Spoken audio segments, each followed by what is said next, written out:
Une mobilité Erasmus est une période d'études ou de stage à l'étranger d'une durée de 3 mois à 1 an.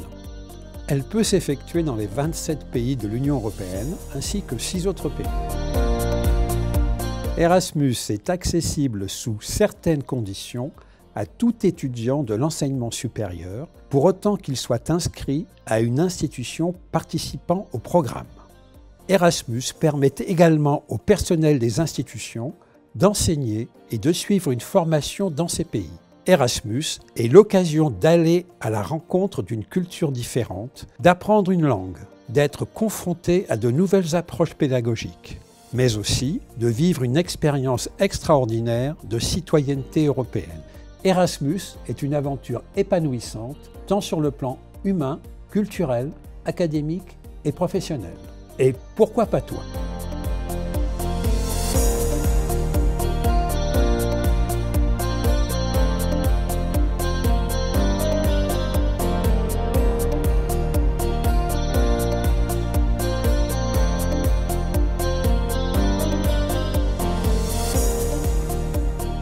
Bienvenue dans la Gazette Ostéobio. Aujourd'hui, nous allons voyager avec Alexandre et Laurane. Nous allons où, Alexandre? On part en Belgique. Dans quel endroit de la Belgique, Laurane? À Bruxelles même, dans l'Université libre de Bruxelles. Qu'est-ce qu'elle a de particulier, cette université, pour nous, Ostéobio? C'est-à-dire que c'est une université où la pratique ostéopathique est reconnue par l'État, donc ça se fait au sein de l'université, qui est quelque chose d'assez énorme et très en avance par rapport à la France et Ostéobio. Donc, si j'ai bien compris, vous allez prendre un petit peu d'avance par rapport aux étudiants qui vont rester ici à Ostéobio. Non, je pense pas. C'est juste une approche différente. Votre motivation, c'est laquelle alors? Découvrir de nouvelles choses, avoir une nouvelle expérience et une nouvelle vision de l'ostéopathie dans un autre pays. D'accord. Et vous êtes donc allé déjà là-bas? Oui, on a été faire une conférence au mois de novembre. Ah, d'accord. C'est ça, Alexandre, qui vous a donné l'idée de faire ce projet Erasmus? Non, là c'était au mois de novembre qu'on a été faire la conférence. Et donc depuis la Belgique, on est pour partir à l'ULB en échange, on est au courant depuis fin septembre.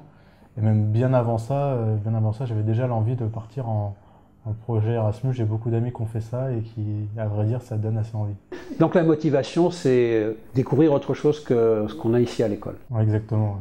Ouais. Voir une autre approche, d'autres méthodes, d'autres manières de faire.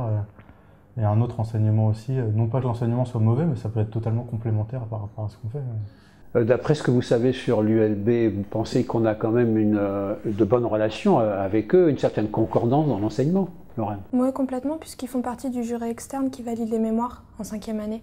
Donc c'est pour ça qu'ils ont fait le programme Erasmus entre les deux écoles. Ah oui, d'accord. J'ai même entendu dire qu'il y avait des enseignants qui allaient être échangés aussi, vous êtes au courant? Oui, Monsieur Busson nous en a parlé, et il va donner des cours là-bas au deuxième semestre, pendant qu'on y sera, entre février et juin.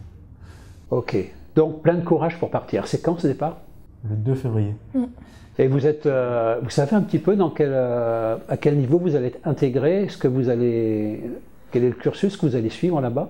Alors, ce qui est sûr pour l'instant, c'est que dans la charte en fait, Erasmus, il faut inscrire les différents cours auxquels on va assister. Donc il y a des cours qui vont être semblables à ceux qu'on a ici, donc que ce soit en pratique, ce genre de choses. Donc là, on sera directement lié aux 4e années qui sont là-bas. Et après, peut-être qu'on aura des choses en plus qu'on fera avec des 5e, voire des 6e années, vu que là-bas, le cursus est en 6 ans, contrairement à 5 ans par rapport à ici. Donc notamment au niveau de la prise en charge des patients, peut-être qu'on verra avec le dispensaire là-bas, et des 5e années. Donc la pratique là-bas se fait en milieu hospitalier alors? Surtout, oui. Et Laurane, vous vous sentez d'aller assurer les urgences là-bas? Oh bah oui. Moi, j'ai bien envie de prendre en charge de vrais patients. En plus de ce qu'on fait ici, en plus dans un centre hospitalier, ça peut être génial. Ouais. Ok. Donc, c'est une magnifique expérience quand même. Ouais.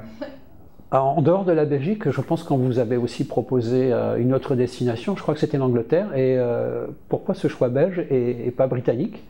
Déjà au niveau de la langue, parce que Laurane maîtrise très bien l'accent belge, et pas du tout l'accent anglais. D'accord. Du coup, c'est beaucoup plus simple. Non, et en plus, par rapport à l'Angleterre, il n'y a pas de prise en charge ostéopathique. C'est vraiment que...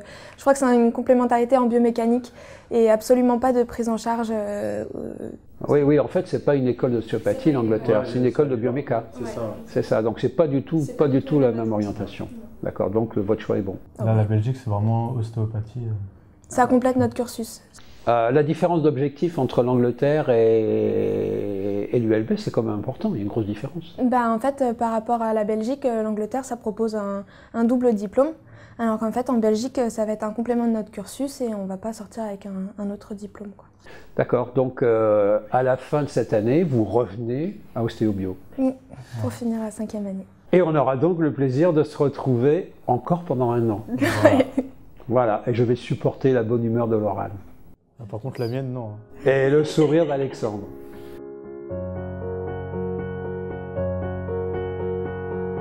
Bonjour Camille. Bonjour. Alors c'est vous aujourd'hui la petite souris qui, pour la Gazette, allait visiter furtivement les couloirs de l'école. Exact. Ok, on va pas tarder à y aller. Maintenant, nous allons avec Camille nous faufiler comme une petite souris dans les couloirs d'Ostéo-Bio. Là, nous sommes au rez-de-chaussée de l'aile droite et nous étions donc au niveau de la clinique. Et maintenant, nous allons descendre.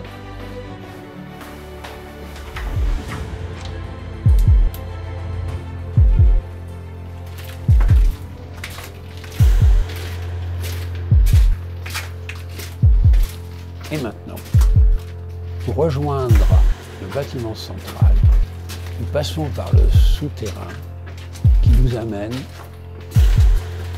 sans danger et sans rat, à la chaufferie.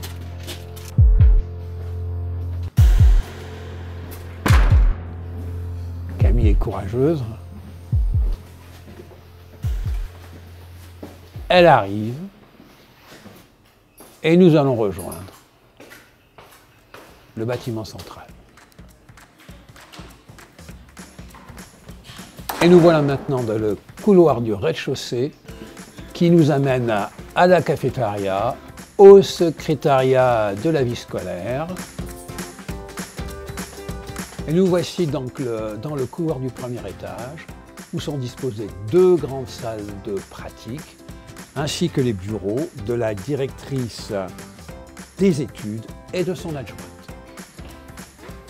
On continue et nous arrivons, 2e étage, au sein des saints où se trouve le laboratoire de biomécanique et les bureaux des cadres et des directeurs de l'enseignement et de la recherche, ainsi que les services administratifs et le studio d'ostéo. Encore quelques couloirs et nous arrivons dans l'aile gauche de l'école où sont situées 2 salles de cours de chacune 100 personnes, le bureau de la com et les locaux de la société Cogito Bio, partenaire de l'école. Voilà, la visite est terminée.